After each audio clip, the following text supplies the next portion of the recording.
cover up what was on those recorders. Thousands of years ago, when a crime was committed in Rome, the judges would ask one question, qui bono, or who stands to gain, who profits? And when we look at 9/11, the answer is clear. Let's look at what the Bush family was doing in the days before 9/11 and on 9/11, and it's quite revealing. Marvin Bush was in New York City running security for the World Trade Center complex. Former President Bush was in D.C. at the Ritz-Carlton for a Carlyle Group function, sitting at the head table with the head of the bin Laden family. 2 days before 9/11, Governor of Florida, Jeb Bush, declared unprecedented martial law in Florida. He didn't make the announcement until September 11th.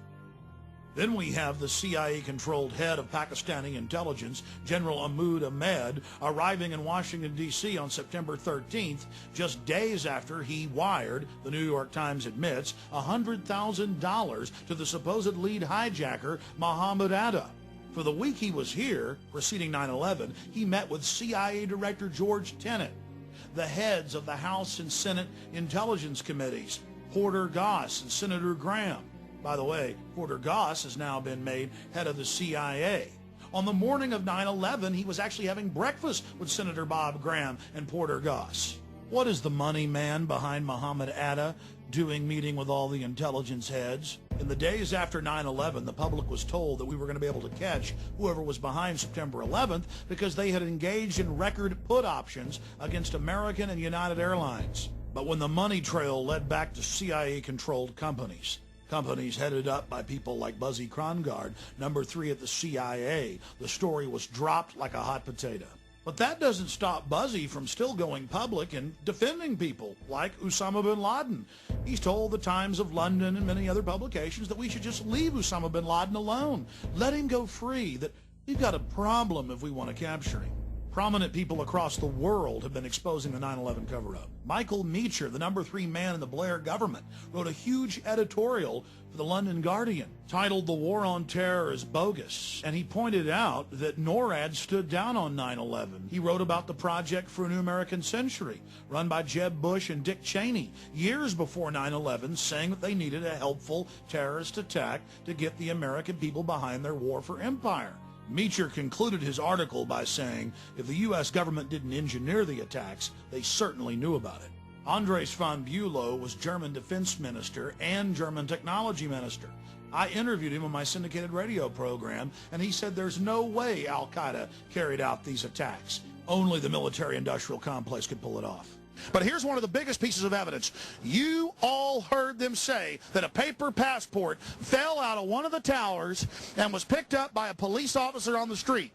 This plane flies into the building, explodes with jet fuel out of the guy's jacket, goes through the fireball, through the side of the plane, out of the burning building, out of the fire shooting out, and comes down to the ground unscathed. But something happened. For 6 months, they reported they had this passport. Boy, we've got it. We've got the proof. And then the guy stood up and was alive in the Middle East, and they pulled it and said, oh, that was a mistake. He wasn't a hijacker, and the story just disappeared of the passport. Because believe me, this establishment could care less about you. The EPA found all the asbestos. The EPA, guys, said that there was asbestos and people were getting sick, and there was going to be $90 million for the police and firefighters for medical treatment. And Bush came in and had that blocked. Now that's mainstream news. And now of the 14 search and rescue dogs, 8 of them have died from cancer.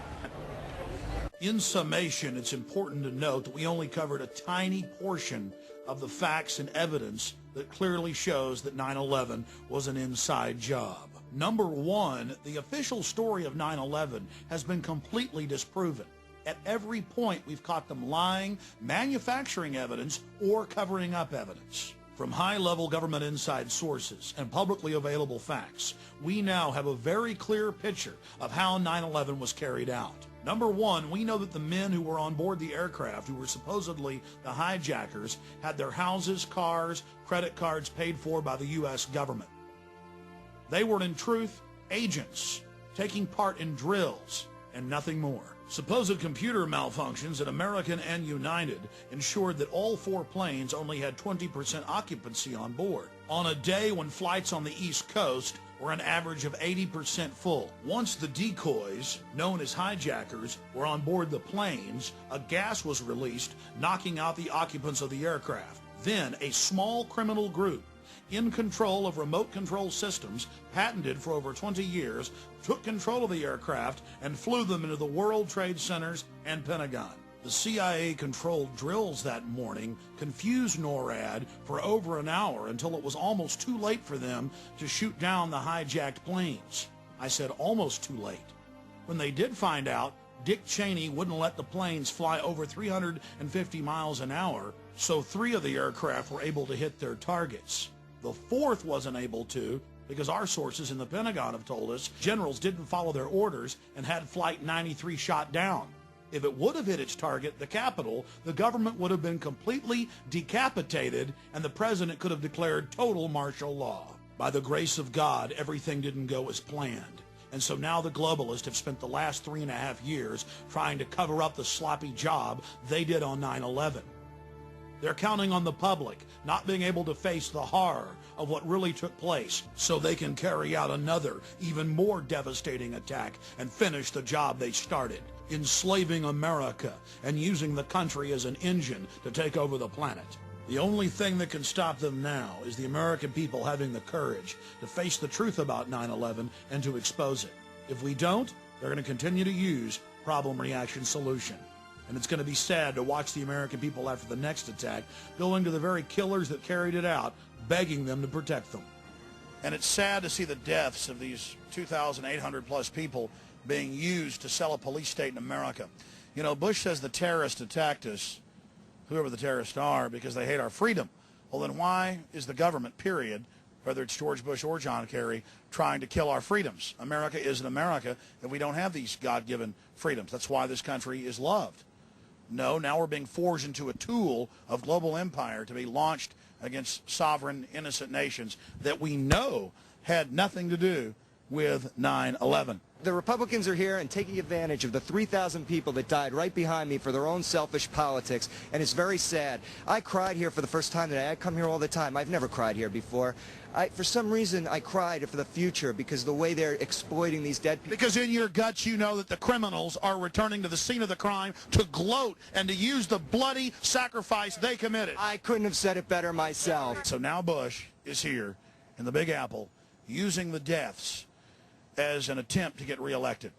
September 11th. September 11th, men armed with knives, armed with chemical, biological, or even nuclear weapons. The fanatics who terrorist killers, September 11th, terrorists of Al-Qaeda, terrorists, Taliban, nuclear weapons, terrorists. 9/11 terror. My fellow Americans, we have already been attacked. Terror, terrorist, evil. September 11th, in those days after the towers fell. September 11th. September 11th, ground zero. And suddenly the streets were full of sirens and there was fire in the sky. Terrorism, September 11th. Osama bin Laden declared war on America. September 11th, terrorists, a walking, talking weapon of mass destruction. Barbaric terrorists, terrorists or terrorism. September 11th, September 11th. The terrorists, war and danger. September 11th, September 11th, terrorism. Global terrorism, the horror. Terrorism, terrorists. Terrorists, terrorists, terrorists, terrorists, the terrorists. Terrorists, terrorist, terrorism. September 11th, global terrorism, terrorism. Terrorism. September 11th, world terrorism, terrorism. Terrorism, terrorism, terrorism, terrorist. September 11th, threat of global terrorism, terrorism, terrorist, global terrorism, terrorism, terrorism. September 11, 2001, global terrorism. Terrorists, global terrorism, terrorism, terrorists, September 11th, terror. Terrorism, the attack on our homeland, back from the attack on our economy, and back from the attack on our way of life. Terrorism, terrorists, hate. We must be fierce and relentless and terminate terrorism. Terrorists, you defeat them. It yearns to destroy not just the individual, but the entire international order. That's why America is safer with George W. Bush as president. September 11th, terrorism, September 11th. Terrorism, terrorists, September 11th. Terror, terrorist. Terrorist. Terror, September 11th. Threat, tyranny, terrorist, tyranny, tyranny. People hate us. Terror. Terrorism. September the 11th, terror, terrorist, terror, terrorist, terror. weapons of mass destruction. September the 11th, terror.